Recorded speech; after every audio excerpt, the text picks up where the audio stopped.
Assalamualaikum warahmatullahi wabarakatuh. Alhamdulillah alamin, puji syukur kita ucapkan kepada Allah Subhanahu wa taala yang telah melimpahkan rahmat dan karunia-Nya kepada kita.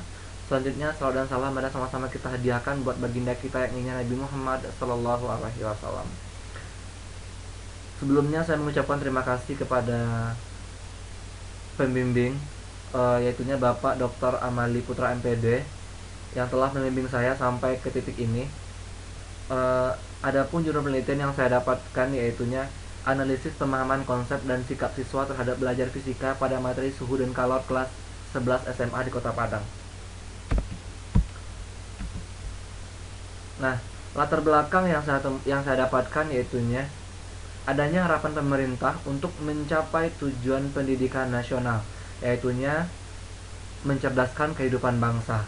Yang kedua, yaitunya peningkatan mutu pendidikan yang dipengaruhi oleh sumber daya manusia yang unggul. Nah, dengan adanya harapan pemerintah, maka pemerintah mengupayakan yang pertama membuat pembaharuan dalam kurikulum pendidikan termasuk pada tujuannya. Telah terlihat bahwa adanya perubahan kurikulum dari kurikulum 2006 KTSP, kurikulum 2013 hingga saat ini yaitunya kurikulum 2013 revisi. Selanjutnya yaitunya adanya pembenahan sarana dan prasarana pendidikan. Nah, ini juga dapat kita lihat bahwa di sekolah-sekolah itu mulai dari SD itu telah diupayakan adanya laboratorium bagi siswa. Apalagi di SMP dan di SMA itu sudah diupayakan oleh pemerintah, setiap satuan pendidikan itu harus memiliki laboratorium. Nah, namun kenyataan di lapangan banyaknya kesalahan guru dalam menggunakan metode pembelajaran atau strategi pembelajaran. Nah, yang kedua yaitunya banyaknya siswa yang menganggap pelajaran fisika sebagai pelajaran yang menakutkan. Yang ketiga yaitu banyaknya kesalahan siswa dalam memahami konsep fisika. Identifikasi masalah. Berdasarkan latar belakang yang telah didapatkan, ditemukan beberapa masalah bahwa banyaknya siswa yang salah paham dalam pemahaman konsep. Yang kedua, sikap siswa yang tidak menyukai mata pelajaran fisika. Nah, yang ketiga, pembelajaran fisika yang masih bersifat menghafal rumus-rumus. Nah, rumusan masalahnya yaitu bagaimana pemahaman konsep siswa dan sikap siswa dalam pembelajaran fisika pada materi suhu dan kalor kelas 11 SMA di Kota Padang. Nah, batasan masalah dari penelitian ini yaitunya materi pembelajaran fisika ini sesuai dengan kurikulum 2013, yaitunya materi suhu dan kalor. Nah, yang kedua, tes dilakukan dalam penelitian adalah untuk melihat pemahaman siswa dan sikap siswa dalam pembelajaran fisika pada materi suhu dan kalor. Jadi, tes ini hanya dapat mengukur pemahaman konsep siswa pada materi suhu dan kalor. Selanjutnya tujuan penelitian, yaitunya untuk mengetahui pemahaman siswa dengan sikap siswa terhadap pembelajaran fisika pada materi suhu dan kalor kelas 11 SMA di Kota Padang. Nah, manfaat penelitian yaitunya untuk memenuhi syarat bagi peneliti dalam meraih atau akan meraih gelar sarjana pendidikan di jurusan fisika FMIPA UMP. Yang kedua, agar guru dapat mengetahui permasalahan dalam pemahaman konsep dan sikap siswa sehingga guru bisa memberikan tindakan yang tepat untuk mengatasi permasalahan tersebut. Yang kedua yaitunya sebagai pertimbangan bagi pihak sekolah dalam meningkatkan mutu pendidikan dan minat siswa dalam pembelajaran fisika. Selanjutnya yaitu kajian teori. Nah, kajian teori pada penelitian ini yaitunya ada 3. Yang pertama pembelajaran fisika, yang kedua konsep, konsepsi, dan miskonsepsi, yang ketiga ada sikap. Nah, pembelajaran fisika itu sendiri yaitunya pembelajaran yang menekankan pada kegiatan atau keaktifan siswa, bukan kegiatan guru. Kesuksesan dari pembelajaran fisika adalah seberapa sering dan aktifnya siswa. Jadi, pembelajaran fisika ini adalah pembelajaran yang menuntut keaktifan siswa, pemahaman siswa, dan penerapan yang dilakukan oleh siswa terhadap konsep-konsep yang telah diberikan. Nah, terlihat pada tujuan pembelajaran fisika, yaitunya yang pertama melakukan percobaan, melakukan diskusi, dan melakukan penalaran. Nah, ketika tujuan pembelajaran ini telah dilaksanakan, maka dapat dikatakan siswa tersebut dapat memahami konsep dengan baik, dan sikap siswa akan terlihat pada kehidupan sehari-hari. Selanjutnya, fungsi pembelajaran fisika. Yang pertama, membangkitkan motivasi. Yang kedua, mengetahui pengetahuan alam. Yang ketiga, informasi dalam mengetahui pencapaian dalam kriteria yang dituntut. Selanjutnya yaitu konsep, konsepsi, dan miskonsepsi.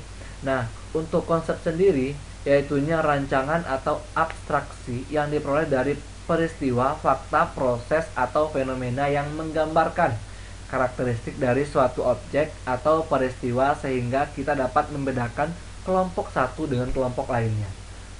Selanjutnya konsep-konsep. Nah, konsep-konsep ini merupakan dasar pemikiran atau aturan-aturan yang digunakan dalam pemecahan masalah yang ada di alam. Nah, dari dua pengertian ini dapat kita simpulkan bahwa konsep merupakan dasar pemikiran atau aturan-aturan yang digunakan dalam menggambarkan karakteristik atau fenomena dari suatu peristiwa yang ada di alam sehingga kita dapat membedakan kelompok satu dengan kelompok lainnya atau permasalahan satu, peristiwa satu dengan yang lainnya. Nah, selanjutnya konsepsi. Apa sih konsepsi? Nah, Malika itu telah menjelaskan bahwa konsepsi adalah pengertian atau tafsiran seseorang terhadap suatu konsep tertentu dalam kerangka yang sudah ada dalam pemikirannya. Dan setiap konsep harus didapat dari proses dengan konsep-konsep yang telah dilakukan. Nah, jadi konsepsi ini adalah penafsiran atau pemikiran dari seseorang atau kesimpulan dari seseorang terhadap konsep-konsep yang telah ada gitu. Nah, selanjutnya miskonsepsi. Apa sih itu miskonsepsi? Nah, dikutip dari Malika pada tahun 2018, miskonsepsi itu adalah pengertian yang tidak akurat atau konsep atau penggunaan konsep yang salah, klasifikasi contoh-contoh yang salah, kekacauan konsep-konsep yang berbeda, atau hubungan hierarkis konsep-konsep yang tidak benar. Nah, dari pengertian itu dapat kita simpulkan bahwa miskonsepsi adalah kesalahan seseorang dalam membuat konsepsi, yaitunya ketika dia merumuskan konsepsi, maka konsepsi tersebut berbeda dengan konsep-konsep yang telah ditetapkan, dengan aturan-aturan yang telah ditetapkan, maka itu yang dinamakan dengan miskonsepsi. Nah, selanjutnya sikap. Sikap merupakan gabungan komponen kognitif, efektif, serta perilaku seseorang. Nah, sikap ini yaitunya berfungsi yang pertama, memenuhi kebutuhan psikologis dalam memahami apapun yang ada di lingkungannya. Nah, sama-sama kita ketahui tadi pembelajaran fisika itu adalah fenomena yang ada di alam. Nah, jadi dengan adanya sikap yang baik, maka mereka dapat memahami apa yang ada di lingkungannya sekitarnya. Yang kedua, mengidentifikasi orang-orang yang disukai atau yang tidak. Nah, dengan mereka dapat mengidentifikasi orang-orang yang disukai, maka ketika dia memiliki sikap yang baik, maka siswa tersebut atau orang tersebut dapat berdiskusi, bekerja sama dalam memecahkan permasalahan yang ada di lingkungannya. Nah, selanjutnya yaitu mempertahankan diri dari konflik-konflik internal. Nah, di sini dapat kita lihat bahwa ketika seorang memiliki sikap yang baik, maka seberapapun konflik-konflik internal dengan adanya pembelajaran fisika, rentetan yang diberikan, yaitunya dengan adanya pemahaman masalah, lalu dia dikajinya apa saja yang ada permasalahan tersebut, Nah, maka dia akan dapat mempertahankan diri dari konflik-konflik tersebut. Selanjutnya, kerangka berpikir. Nah, dapat dilihat di sini yaitunya eh, konsep guru tentang pembelajaran dan persepsi guru tentang pembelajaran itu dapat eh, melihat seberapa pendekatan guru dalam pembelajaran. Nah, pendekatan guru dalam pembelajaran ini itu dapat melihat konsepsi siswa tentang pembelajaran, sikap siswa terhadap pembelajaran. Nah, jika kedua tersebut dapat dilaksanakan dengan baik atau dapat dirumuskan dengan baik oleh seorang guru, maka pendekatan pembelajaran siswa dapat dikatakan baik. Nah, jika pendekatan pembelajaran siswa baik, maka pengusahaan penguasaan konsep materi pembelajaran oleh siswa itu akan baik, itu akan sempurna. Nah, dengan adanya itu, maka insya Allah hasil belajar siswa itu akan baik. Dan hasil belajar siswa yang baik inilah yang ingin dicapai oleh pemerintah, guru, orang tua, dan siswa itu sendiri. Selanjutnya, hipotesis penelitian. Nah, yaitunya pemahaman konsep dalam sikap siswa terhadap belajar fisika pada materi suhu dan kalor kelas 11 SMA di Kota Padang tergolong rendah. Nah, lalu apa sih metode penelitian yang akan digunakan? Nah, yaitunya penelitian yang digunakan yaitunya penelitian jenis deskriptif, yaitunya yang menggambarkan secara umum, tidak angka, namun kualitatif kepada khalayak ramai. Nah, penelitian ini itu melakukan wawancara untuk memperkuat isi angket yang diisi oleh siswa agar dapat mengetahui gambaran pemahaman konsep dan sikap siswa di Kota Padang. Nah, dengan adanya wawancara ini, maka ini dapat memperkuat bukti-bukti bahwa pemahaman konsep siswa tersebut memang rendah atau baik atau cukup gitu. Selanjutnya, populasi dan sampel. Nah, untuk populasi sendiri adalah SMA sekota Padang. Nah, sampelnya yaitu kelas 11 SMA di Kota Padang. Nah, untuk sampel ini sendiri yaitu akan diambil secara acak dengan memilih kelas 11 yang ada di salah satu SMA dan diuji bagaimana pemahaman konsepnya. Nah, untuk SMA itu sendiri itu kita ambil 3 sampel dengan kategori baik, cukup, dan juga kurang untuk dapat melihat perbandingan dari pemahaman konsep dan sikap siswa terhadap pembelajaran fisika terkhusus pada materi suhu dan kalor yang ada di Kota Padang.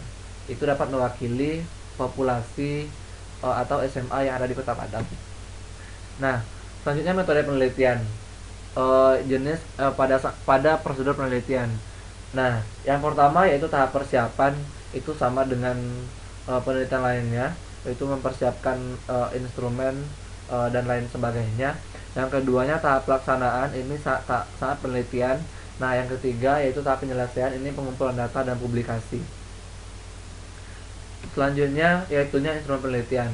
Nah, instrumen yang digunakan yaitunya untuk menguji pengetahuan itu TPCI, itunya Thermal dan Transport Concept Inventory. Nah, ini khusus khusus instrumen penelitian untuk melihat pemahaman konsep siswa pada materi suhu dan kalor, tidak dapat digunakan pada materi lainnya. Dan untuk melihat sikap, yaitunya kita akan menyebarkan angket dan juga akan melaksanakan wawancara dengan adanya instrumen-instrumen yang pertanyaan gitu. Nah, mungkin itu yang dapat saya sampaikan. Terlebih dan kurang saya mohon maaf. Wabillahi taufik wal hidayah. Wassalamualaikum warahmatullahi wabarakatuh.